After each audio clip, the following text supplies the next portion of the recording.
useful things in the human world, right? And there's a lot of valuable applications. There's medicine, there's education, and there's music, which is what Desdemona is engaged with, and the Singularity Ecosystem Project Jam Galaxy, which applies AI and blockchain to music. And actually, Janet and I first met in the context of a sort of benefit event for West African musicians in London. So we've both been sort of engaged in the music ecosystem for a while. So Janet, could you say a bit about how you see AI in the context of the music industry? Like what impact will AI have on the music industry? What impact could it have for good or bad? And how can the intersection of blockchain and AI potentially help AI have a beneficial effect on music?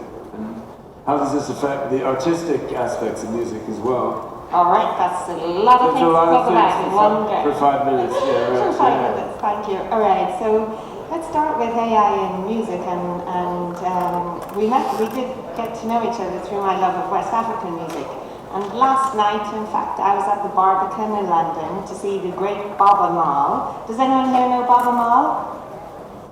Fantastic, amazing Senegalese singer. He sang the soundtrack to Black Panther. And he's one of my inspirations in life. He's always working for the better of the African continent, for education in Africa.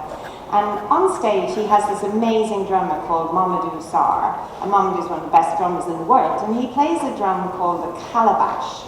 Anyone know what a calabash is? It's like a gourd, right? It's like a gourd, exactly. It's made from a fruit.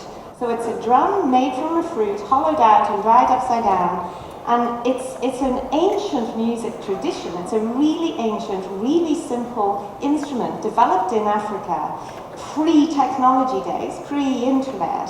And yet there it is in the Barbican, still pumping out the best beats I've heard in months. And so it reminded me of how music is ever expanding. We started off with simple instruments. There's also an instrument called a ringoni, which is made from like a box with strings made from sheep's stomach.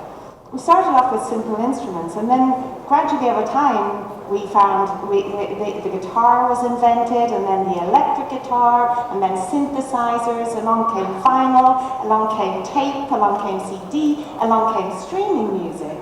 And it's an ever expansion of the reach and the beauty of music and its ability to reach people's hearts across the planet.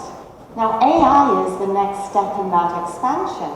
It's going to bring all new sounds to us. It's going to bring new voices. It's already bringing, like we see, it's already bringing new lyrics, new art, whole new songs can be invented by AI. But it also gives the individual artists tools to increase their productivity, to increase their creativity, and all new, easier ways to create music.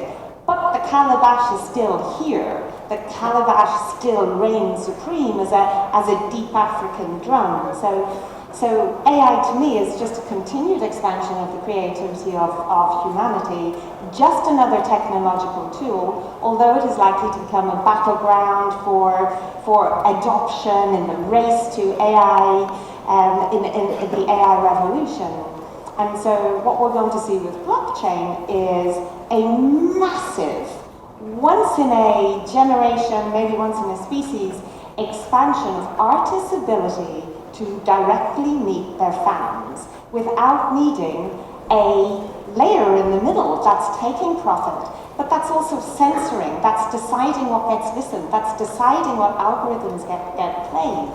So I think with both AI and blockchain, what we're at is we're on the brink of a massive expansion of beauty, music, art, creativity, and the ability for so many unheard artists across the planet to make a living, a fair living from their music, and to reach us all. And the more we are reached and the more art we take in, the greater our journey on this planet, and the greater our ability to create all new life forms which reflect the whole diverse beauty of life. Whoa!